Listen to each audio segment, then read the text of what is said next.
ఏదైనా నష్టపోకుండా ఉండేందుకు పంటల బీమాను, నిజంగా ఈ పంటల బీమా అన్నది ఒక్కొక్కసారి ఎంత ఆశ్చర్యంగా ఉంటుందనంటే 2012-13 సంవత్సరానికి సంబంధించిన శనగలకు సంబంధించిన పంటల బీమా మనం అధికారంలోకి వచ్చిన తర్వాత 112 కోట్ల రూపాయలు మొన్న మనం అధికారంలోకి వచ్చిన తర్వాత రైతులకు మనం అందజేయగలిగాం. పంటల బీమా అనే కంపెనీలు ఎలా ఉన్నాయి అంటే, ఈ ఇన్సూరెన్స్ కంపెనీలు ఎలా ఉన్నాయి అంటే, డబ్బులు తీసుకోవడంలో ఎంతో ముందుగా తీసుకుంటారు, డబ్బులు ఇచ్చేటప్పుడు మాత్రం ఆ చెయ్యి అంత వేగంగా ముందుకు రాని పరిస్థితి కనిపిస్తూ ఉంది. దీన్ని పూర్తిగా అధిగమించేందుకు మొట్టమొదటగా ఇన్సూరెన్స్ కంపెనీ రాష్ట్ర ప్రభుత్వం నడిపేట్టుగా కూడా అడుగులు ముందుకు వేశాం. అడుగులు ముందుకు వేయడమే కాకుండా ఈ సంవత్సరం రైతులకు ఉచితంగా పంటల బీమాను అమలు చేస్తూ ఉన్నాం. మొట్టమొదటిసారిగా రైతుల తరపున కట్టవలసిన సొమ్మును కూడా ప్రభుత్వమే కేవలం రైతు ఈ క్రాపింగ్ చేసి కేవలం రూపాయి డబ్బు కడితే చాలు, రైతుల తరపున కట్టవలసిన సొమ్మును కూడా ప్రభుత్వమే కట్టేట్టుగా మార్పు చేసి దాదాపుగా ఇన్సూరెన్స్ కంపెనీలకు ఇందుకోసం 1270 కోట్ల రూపాయలు ప్రభుత్వం తరపున ప్రీమియం కూడా చెల్లిస్తూ ఉన్నాం. ఇది ఒక్కటే కాకుండా ఇక మీదట ఇన్సూరెన్స్ కంపెనీని కూడా మనమే నడిపి అన్ని రకాలుగా రైతులకు తోడుగా ఉండేట్టుగా అడుగులు కూడా ముందుకు వేస్తూ ఉన్నాం. ఏదైనా పంట నష్టం జరిగితే వెంటనే రైతుకు ఏదైనా సహాయం అందాలి. ఆ వెంటనే రైతుకు ఆ సహాయం అందించలేకపోతే వెంటనే ఖరీఫ్లో ఏదైనా నష్టం జరిగితే రబీ పంట వేసే టయానికల్లా, లేకపోతే రబీలో ఆ రైతుకు కనీసం ఆ ఖరీఫ్లో నష్టపోయిన సొమ్మన్నా కనీసం రైతుకు ఇవ్వగలిగితే, ఆ ఇన్పుట్ సబ్సిడీ రూపమైతేనేమి లేకపోతే ఇన్సూరెన్స్ అయితేనేమి, ఇవన్నీ కూడా ఒక మీనింగ్ఫుల్ మాట. ఇవన్నీ కూడా ఎప్పుడు ఆ పదాలకు అర్థం వస్తుంది అని అంటే, సమయానికి ఆ డబ్బులు ఇవ్వగలిగితేనే, రైతులను ఆదుకోగలిగితేనే ఆ ఇన్సూరెన్స్కైనా ఒక విలువ ఉంటుంది, ఆ ఇన్సూరెన్స్ ఆ ఇన్పుట్ సబ్సిడీకైనా ఏదైనా విలువ ఉంటుంది. ఆ టయానికి అది ఇవ్వలేని పరిస్థితిని పూర్తిగా మార్చడం కోసం ప్రభుత్వమే నడిపేందుకు కూడా అడుగులు ముందుకు వేశాం. రైతులందరికీ కూడా ఎక్కడా కూడా రైతు పెట్టుబడి ఖర్చు పూర్తిగా తగ్గించే దాంట్లో భాగంగా రైతులకు బ్యాంకులు ఇస్తూ ఉన్న క్రాప్ రుణాలు ఏవైతే ఉన్నాయో ఆ పంట రుణాలకు సంబంధించిన రైతులు ప్రాంప్ట్గా బ్యాంకులకు కడితే ఆ రైతులకు పంట రుణాలకు సంబంధించి వైఎస్ఆర్ 0 వడ్డీ పథకం, అంటే ఇంట్రెస్ట్ సబ్వెన్షన్ ప్రభుత్వమే కట్టేట్టుగా వైఎస్ 0 వడ్డీ పథకాన్ని పూర్తిగా మన ప్రభుత్వం అధికారంలోకి వచ్చిన వెంటనే తీసుకొచ్చాం. గత ప్రభుత్వంలో ఎప్పుడూ లేదు. రైతుల తరపున 0 వడ్డీ కట్టే కార్యక్రమం, కట్టే ఆలోచన ఎప్పుడూ కూడా జరగలేదు. రైతులకు తోడుగా ఉండేందుకు ఈ 0 వడ్డీ పథకం కింద గత సంవత్సరం రైతులు తీసుకున్న పంట రుణాల మీద వడ్డీ భారం రాష్ట్ర ప్రభుత్వం దాదాపుగా 2000 కోట్ల రూపాయలు ఈ జూలైలో కట్టబోతా ఉందని చెప్పి కూడా సగర్వంగా ఈ వేదిక మీద నుంచి నేను తెలియజేస్తా ఉన్నాను.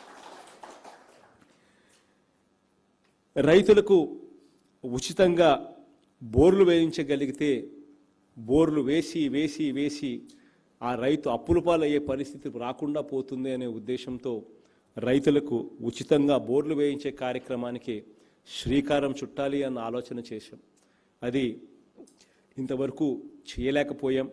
కనీసం ఈ ఖరీఫ్ నుంచైనా కూడా ఈ కార్యక్రమానికి మొదలు పెట్టడానికి కోసం అని చెప్పి టెండర్లు పిలిచమని చెప్పాం. టెండర్లు పిలవడం జరుగుతూ ఉంది. ఈ ఖరీఫ్ కన్నా కనీసం పూర్తిగా ప్రతి నియోజకవర్గానికి ఒక బోర్ అందుబాటులోకి తీసుకొచ్చి ఈ సంవత్సరం నుంచన్నా కానీ ఖరీఫ్ రైతులకు ఉచితంగా బోర్లు వేయించే కార్యక్రమానికి శ్రీకారం కూడా చుడతా ఉన్నాం.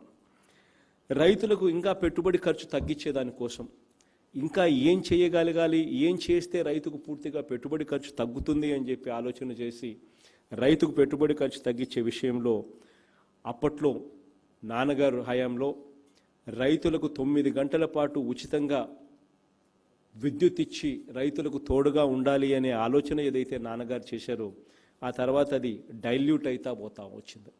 అసలు రైతులకు నిజంగా ఉచితంగా 9 గంటల పాటు విద్యుత్ ఇస్తే అసలు ఎంత ఖర్చు అవుతుంది అనేది కూడా ఒకసారి లెక్కలు వేస్తే ఆశ్చర్యకరమైన నెంబర్స్ కనిపిస్తాయి.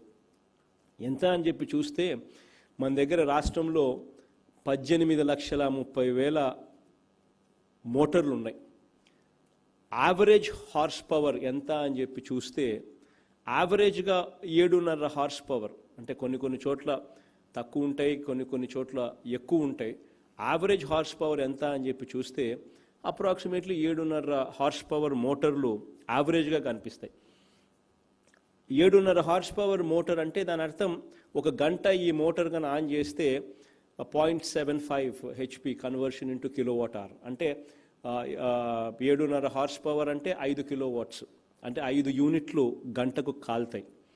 అంటే 9 గంటలు ఒక రైతు ఆ 7.5 హార్స్ పవర్ మోటార్ కన్నా యావరేజ్గా ఉన్న మన లెక్కలు వేసుకుంటే ఆన్ చేస్తే 9 గంటలు పనిచేస్తే 5 యూనిట్లు గంటకు ఇంటూ 9 గంటలు అంటే 45 యూనిట్లు అనమాట రోజుకు.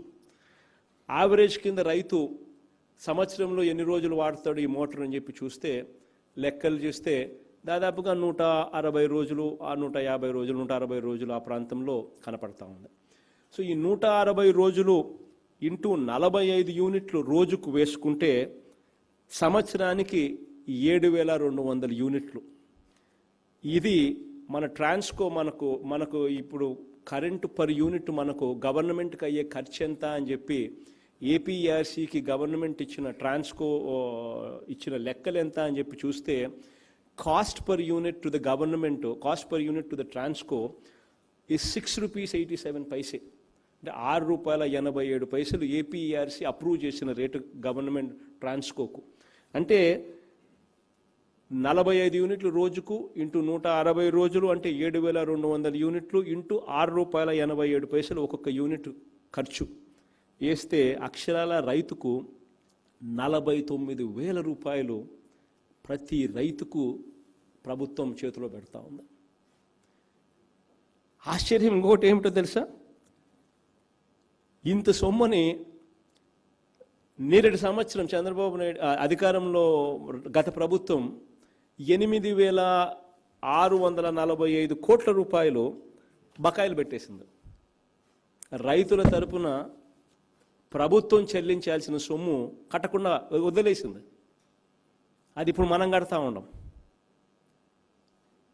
ప్రతి సంవత్సరం దాదాపుగా రైతులకు 8,800 కోట్ల రూపాయల రాష్ట్ర ప్రభుత్వం మీద ఉచిత కరెంటు భారం పడతా ఉన్నా కూడా ఎట్టి పరిస్థితుల్లో రైతులకు 9 గంటల పాటు ఉచితంగా కరెంట్ ఇచ్చే కార్యక్రమం, అది కూడా పగటిపూటే. ఎందుకంటే రాత్రిపూట టైంలో రైతు పొలానికి పోతే పాములు తేల్లో కరుస్తాయేమో అని చెప్పి రైతులకు ఇబ్బంది పడకూడదు అనే ఉద్దేశంతో పూర్తిగా చీకటి పడిపోయిన తర్వాత రైతులు పొలాలకు పోయే పరిస్థితి రాకూడదు అని 9 గంటలు పగటిపూటే సూర్యుడు ఉన్నప్పుడే కన్ను కనపడేటప్పుడే రైతుకు పొలానికి పోయి పని చేసుకునే విధంగా ఏర్పాటు చేయడం కోసం 9 గంటలు పగటిపూటే రైతుకు కరెంట్ ఇవ్వాలి అని అంటే ఆ 9 గంటలు పగటిపూట ఇచ్చే వ్యవస్థ మనకు ఉందా అని చెప్పి మనం అధికారంలోకి వచ్చిన వెంటనే ఈ ట్రాన్స్కో వాళ్ళతో మాట్లాడితే ఆ వ్యవస్థే మనకు లేదు.